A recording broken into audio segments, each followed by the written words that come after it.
Hello friends, welcome to my YouTube channel read class में आप लोगों का बहुत बहुत स्वागत है। आइए, मैंने क्लास 10th का भी ऑब्जेक्टिव प्रश्न ये जो कि मैथ का है। आप लोग अगर इस चैनल पर नए हैं तो सब्सक्राइब कर लीजिए, साथ ही बेल आइकन प्रेस कीजिए ताकि समय पर नोटिफिकेशन आपको मिलता रहे। चलिए, भी ऑब्जेक्टिव प्रश्न है क्लास 10th मैथ का। जो भी विद्यार्थी हैं 2024 में एग्जाम देने वाले, इस वीडियो को अंत तक जरूर देखिएगा। इससे ज़रूर आपको 1-2 क्वेश्चन 100% एग्जाम में देखने को मिलेगा। चलिए स्टार्ट करते हैं क्वेश्चन को।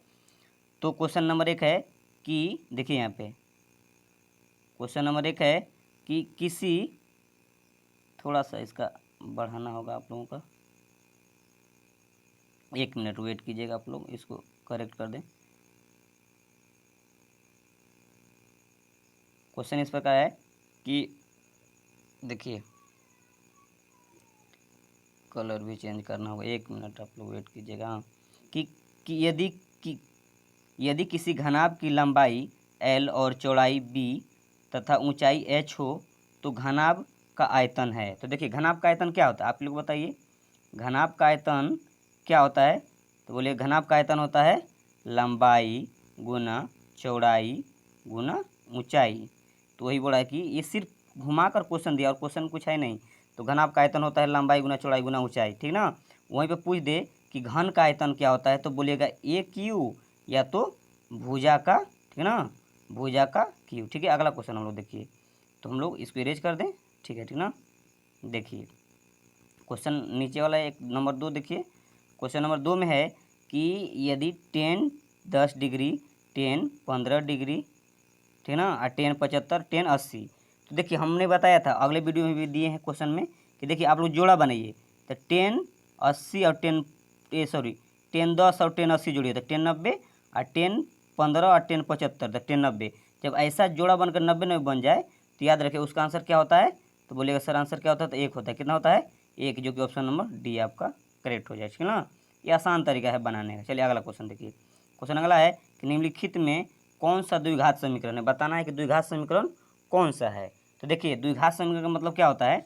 देखिए, द्विघात समीकरण कौन होता है, जो देखिए अगर रूट में एक्स का मान आ गया, ठीक है ना, अगर एक बटे में एक्स का मान आ गया, या तो एक्स पर कोई बटे 1/2 इस तरह का फॉर्म में है, तो द्विघात समीकरण नहीं होगा। तो इसमें चेक करना है हमको कि कौन द्विघात समीकरण है और कौन नहीं है। तो देखिए, ये रूट के अंदर एक्स आ गया, द्विघात समीकरण नहीं है। बटे में आ गया, द्विघात समीकरण नहीं है।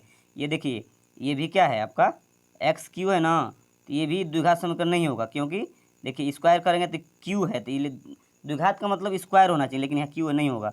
ये आपका 100% सही होगा। बोलिए कैसे सर? देखिए, जब इसका स्क्वायर तोड़िएगा ना, 3x² 3x कट जाएगा, यहाँ गुना करता 2x आ जाएगा, जो कि ऑप्शन नंबर सी आपका करेक्ट हो जाएगा। अब स्क्वायर जो है ना, 3 यानी a - b का होल स्क्वायर तोड़िएगा, आपका द्विघात समीकरण आ जाएगा, ठीक ना। अगला क्वेश्चन देखिए आप लोग। क्वेश्चन अगला यहीं पे देखना होगा आपको। क्वेश्चन नंबर 4 देखिए क्या बोला है। द्विआयोक्ति प्रश्न ये भी क्वेश्चन नंबर 4 कि एक बेलन और एक शंकु के आधार समान है, यदि उसकी ऊंचाइयां भी समान है तो उनके आयतन का अनुपात होगा। देखिए, तो देखिए आयतन का अनुपात पूछ रहा है ना, ऊंचाई समान है और इसका आधार समान है, तो आयतन का अनुपात पूछ रहा है। देखिए, तो बेलन का आयतन क्या होता है, बोलिएगा सर बेलन का आयतन होता है πr²h, ठीक है ना। अब बोलेंगे सर बताओ बाबू लोग, आप भी लोग बताइए कि शंकु का आयतन क्या होता है। आप लोग फॉर्मूला याद किए हैं ना। देखिए, तो शंकु को बोलेगा आयतन होता है 1/3 πr²h, ना अनुपात पूछ रहा था। तो देखिए, πr²h कट गया, बचा क्या, तो ऊपर में नहीं कुछ तो क्या बचा 1, अब बटे नीचे कितना बच गया 1/3, है ना। ये कटा तो 1 बचा ऊपर और नीचे 1/3 बचा, तो ये क्या करेंगे, ये ऊपर जाके गुना हो जाएगा 1 से ना, पलटेंगे तो भाग में तो गुना में तो हो जाएगा 3/1। तो इसको हम लिख सकते हैं क्या, 3:1। तो देखिए 3:1 कहाँ पे 1 है, 3:1 यहाँ पे ऑप्शन नंबर डी आपका एकदम भी ऑब्जेक्टिव प्रश्न। आप लोग इसे जरूर सोल्व कर लीजिए, ठीक ना। अगला क्वेश्चन देखिए। क्वेश्चन अगला है आपका कि साइन 90 - थीटा फॉर्मूला क्या होता है। बोलिएगा साइन 90 - थीटा फॉर्मूला ये तो जानते हैं सर। तो क्या होता है, साइन 90 - थीटा बराबर होता है कॉस थीटा, जो कि ऑप्शन नंबर सी आपका करेक्ट हो जाए, ठीक ना। अगला क्वेश्चन देखिए, बोला निम्नलिखित में से कौन परिमेय संख्या है। सुपर फास्ट है एकदम, एग्जाम में देखिए आप लोग फटाफट क्वेश्चन ऑब्जेक्टिव सोल्व कीजिए। बोला निम्नलिखित में कौन परिमेय संख्या है। तो परिमेय संख्या का मतलब p/q के रूप में रूट से बाहर निकल जाना चाहिए। ये भी नहीं होगा क्योंकि रूट से बाहर नहीं निकलेगा, ये भी रूट से बाहर नहीं निकलेगा, ये भी नहीं निकलेगा। लेकिन देखिए यहाँ √3 कट गया और 2 बटे नहीं कुछ तो 1 हो गया, p/q के रूप में है, क्यू का मान 0 नहीं है, जो कि ऑप्शन नंबर सी आपका 100% करेक्ट हो जाए। अगला क्वेश्चन देखिए। क्वेश्चन अगला है आपका इस प्रकार कि यदि सेक थीटा बराबर 12/13 हो तो कॉट थीटा का मान ज्ञात करें। देखिए तो सेक थीटा बराबर फॉर्मूला क्या होता है बताइए आप लोग। सेक थीटा बराबर बोलिएगा सर फॉर्मूला होता है कि सेक थीटा का फॉर्मूला क्या होता है, यानी कॉस का क्या होता है आधार बटे कर्ण, तो इसका कर्ण बटे कितना हो जाएगा आधार, ठीक ना। तो कर्ण कितना दिया है तो बोलिएगा सर 13, आधार कितना है तो 12। हमको क्या चाहिए लंब निकालना पड़ेगा, कॉट थीटा में लंब चाहिए। तो लंब बराबर फॉर्मूला होता है रूट अंदर H square minus B square, है ना। तो एच का मान कितना है बोलिएगा सर 13 का स्क्वायर, हम माइनस करेंगे तो कलर चेंज करना पड़ेगा नहीं ना। तो 13 का स्क्वायर माइनस बोलिएगा सर माइनस 12 का स्क्वायर, है ना। तो 13 का स्क्वायर बोलिएगा सर 169 होता है, ठीक ना। और माइनस 112 का 144, तो घटाइएगा तो कितना आ जाएगा 25, 25 का वर्गमूल बोलिएगा 5। तो पी का मान कितना आ गया तो लंब 5 पता हो गया, ठीक ना। लंब कर्ण आधार तीनों पता हो गया। और कॉट थीटा का फॉर्मूला क्या होता है बताइए आप लोग। बोलिएगा सर कॉट थीटा का फॉर्मूला होता है आधार बटे लंब। आधार कितना निकाले हैं हम, आधार पता है तो कितना है बोलिएगा सर 12 है, और लंब कितना निकाले हैं तो बोलिएगा 5। तो 12/5 किस में ऑप्शन में बोलिएगा ऑप्शन नंबर सी में दिख रहा है सर, करेक्ट हो जाएगा। चलिए ठीक ना। अगला क्वेश्चन से आप लोगों को मुलाकात करते हैं। एकदम सारे क्वेश्चन भी आए हैं, आप लोग जरूर इसको अच्छे तरह से सोल्व कर लेंगे, ठीक ना। आज जो भी प्रॉब्लम हो, आप मैथ में कितना भी कमज़ोर है ना, आपको एकदम हम जीरो से हीरो बना देंगे। बस इस चैनल को सब्सक्राइब कर लीजिए, नोटिफिकेशन बेल आइकन दबा लीजिए ताकि समय पर आपको नोटिफिकेशन मिलता रहे। देखिए क्वेश्चन अगला है, क्वेश्चन अगला इस प्रकार है आपका कि बिंदुओं ए और बी को मिलाने वाले रेखाखंड के मध्य बिंदु के नियामक, तो मध्य बिंदु नियामक फॉर्मूला बोलिए क्या होता है, बोलिए फार्मूला। तो बोलिएगा सर x1 प्लस x2/2, ठीक है ना। और कोमा y1 प्लस y2/2, ये ना होता है। तो देखिए यहाँ से तो बोलिएगा x1 कितना है इसमें, पहला वाला x1 होता है x1 y1, तो x1 बोलिएगा सर 3 है। और यहाँ देखिए x2 कितना है तो -3, तो माइनस प्लस, देखिए माइनस प्लस रखेंगे तो माइनस हो जाएगा, यहाँ रखेंगे 3, ठीक है ना। स्क्वायर नहीं होगा, सॉरी 1 मिनट, यहाँ पे स्क्वायर नहीं होगा आप लोगों का, यानी देखिए 3 माइनस, देखिए पहला में 3 है, इधर भी इधर -3 है, तो यहाँ माइनस प्लस माइनस 3 बटे नीचे कितना हो जाएगा 2 कोमा y1 का मान कितना है तो बोलेगा सर 4 है, अब प्लस y2 का मान कितना है तो बोलेगा सर 8 है, अब बटे 2। देखिए 3 में 3 घटाएंगे तो 0/2 और कोमा, ठीक ना। 4 प्लस 8 4 12/2, तो 0/2 इसका मान 0 और 12/2 का मतलब 6, तो 0,6 किस ऑप्शन में, किस ऑप्शन में बताइए। तो 0,6 ऑप्शन नंबर डी दिख रहा है जो कि करेक्ट हो जाए, ठीक ना।